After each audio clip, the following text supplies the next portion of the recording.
Well, Rocky Rani is a movie that celebrates equality, inclusivity, celebrates imperfections. And I think, to me, it's a film that really just talks about being kind. And I think that was my biggest takeaway in a world of social media and cancel culture.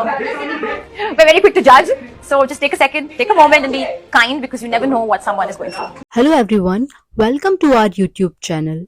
आज की इस video में हम बात करेंगे आलिया भट्ट के latest Instagram post के बारे में, जहां पर उन्होंने बोटॉक्स के इशू को एड्रेस किया है, और ये भी डिस्कस करेंगे कि आलिया कैसे दूसरे एक्टर्स की कंपेयर्ड में ज्यादा प्रिविलेज्ड है।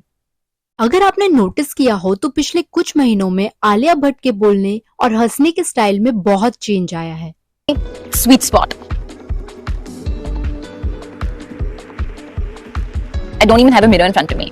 I'm very finicky about little pimple marks or little zits and stuff. So I keep this with me at all times because I really. लोग पूछ रहे हैं कि आलिया इतने वियर्ड वे से बात क्यों कर रही है। Any of the friends from Friends, I think. Even social media पर भी एक पोस्ट वायरल हो रही है जिसमें कहा जा रहा है कि आलिया ने अपना जॉ लाइन करेक्शन सर्जरी कराया है। इस सर्जरी के लिए जो बोटॉक्स यूज किया गया है वो गलत तरीके से यूज हुआ है, जिससे आलिया के एक साइड का लिप मूवमेंट पैरालाइज हो गया है और वो सही तरीके से स्माइल नहीं कर पा रही है। आलिया ने इन्हीं सारी र्यूमर्स को रिफ्यूज करते हुए इन्हें सिर्फ एक क्लिकबेट बताया है, और उसने लोगों से रिक्वेस्ट की है कि प्लीज जो भी यंग लोग हैं उनको नेगेटिवली इन्फ्लुएंस ना करें। इवन दो सेलिब्रिटीज कभी भी अपने कॉस्मेटिक प्रोसीजर्स को पब्लिकली एक्सेप्ट नहीं करते, लेकिन यहाँ पर जो सबसे ज्यादा स्ट्रेंज है वो ये कि ये सर्जरी र्यूमर्स तो ऑलमोस्ट एक ईयर से इंटरनेट पर फ्लोट हो रहे हैं, लेकिन फिर भी आलिया भट्ट ने उन्हें अब क्यों एड्रेस किया।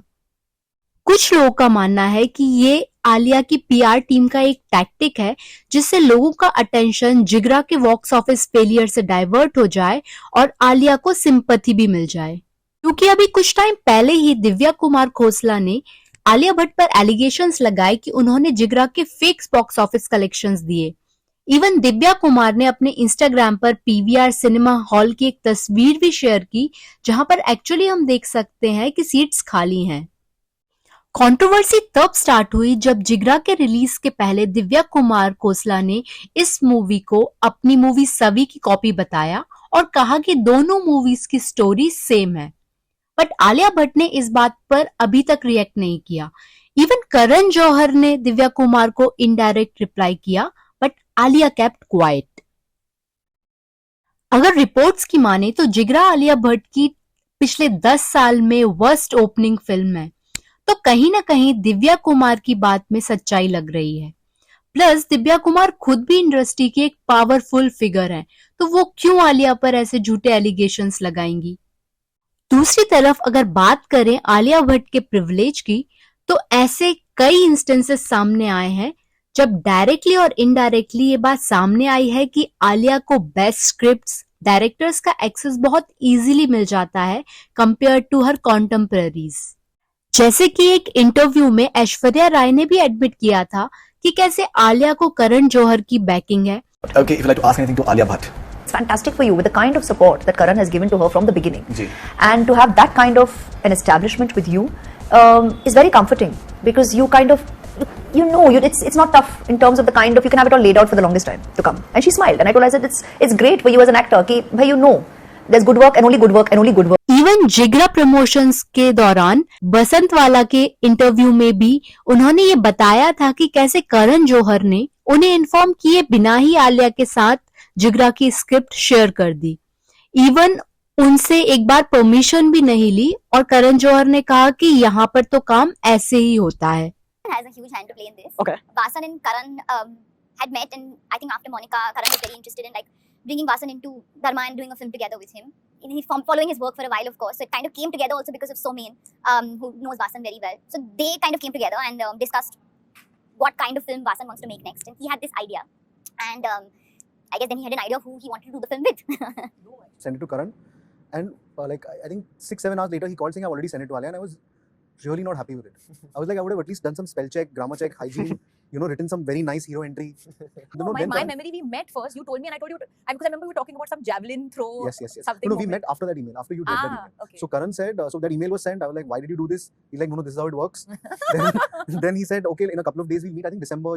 इवन इसके पहले संजय लीला बंसाली जो कि खुद इतने बड़े डायरेक्टर हैं, उन्होंने भी ये बताया था कि कैसे इंशाअल्लाह के स्लेव होने के बाद आलिया भट्ट ने अपने आप को रूम में बंद कर लिया था और फिर संजय लीला बंसाली ने ये डिसाइड किया कि वो आलिया के साथ गंगूबाई बनाएंगे। आई डोंट थिंक कि इंडस्ट्री में किसी और एक्टर के पास इतना बड़ा प्रिविलेज है कि संजय लीला बंसाली जैसे बड़े डायरेक्टर एक मूवी बंद होने के बाद उसके साथ दूसरी मूवी बनाने के लिए तैयार हो जाएं। इवन आलिया एक बहुत अच्छी एक्ट्रेस है, लेकिन उसने खुद कॉफी विद करण में एडमिट किया था कि अगर संजय लीला बंसाली ने दीपिका के साथ 3 मूवीज की है तो उन्हें मेरे साथ 4 करनी पड़ेंगी। इससे आलिया की कॉम्पिटिटिव मेंटालिटी का पता चलता है। और ऐसा पहली बार नहीं हो रहा है कि आलिया ने किसी डायरेक्टर को अपने साथ मूवी करने के लिए मैनिपुलेट किया हो। इसके पहले भी उड़ता पंजाब जो मूवी थी वो आलिया को ऑफर नहीं हुई थी, बट आलिया ने डायरेक्टर को अप्रोच किया। इवन डायरेक्टर कन्विंस भी नहीं था, फिर भी उसे बार बार कन्विंस किया कि आलिया इस रोल के लिए फिट हो सकती है। No, so this is a part that was actually not even offered to you. No, it wasn't. You went to the director and said, listen, I want to play this? Yeah. Because you knew about it? So Shahid and I were shooting for Shandar at the time. So he told me about the script, saying that, it's such a good script and I want you to read it. And I read the script and I was like, wow, like what? And I was like, listen, I want to do this part. He said, okay. And I met Chaubey and I had to convince Chaubey that I will do it. So he was like, I'm still realigning because I had a certain image in his mind. But she's this young girl, a look test or something like that. And he was still not sure. But I said, listen, I'll work very hard. I'll really prove myself. But I really want to play this part. And I don't know why. It was just because I wanted to prove that I can be totally opposite also. Like I wanted to prove to myself maybe and to the world that, listen, I'm a chameleon. I can get into any shape and size. I didn't know whether I'd be able to do it. I just wanted to prove it somehow. So we did it. Alia जो already Bollywood की 2 बड़ी influential family से जुड़ी है, ऊपर से करण जौहर का unlimited support होने की वजह से ऑलरेडी उसके पास बहुत सारी अपॉर्चुनिटीज हैं जो उसे दूसरों से पहले मिल जाती है। कोई आउटसाइडर ऐसी अपॉर्चुनिटीज इमेजिन भी नहीं कर सकता। इवन एक टाइम पर जब आलिया और कैटरीना अच्छे दोस्त थे, तब भी आलिया ने कैटरीना को लव यू जिंदगी में रिप्लेस किया था और ये रिप्लेसमेंट पॉसिबल था करण जौहर की वजह से, जिसने गौरी खान को फोर्स किया था कि वो जो एग्जिस्टिंग एक्ट्रेस है उसको रिप्लेस कर आलिया को मूवी में ले ले।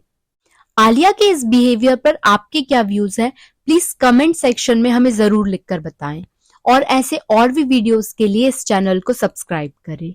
Thank you for watching.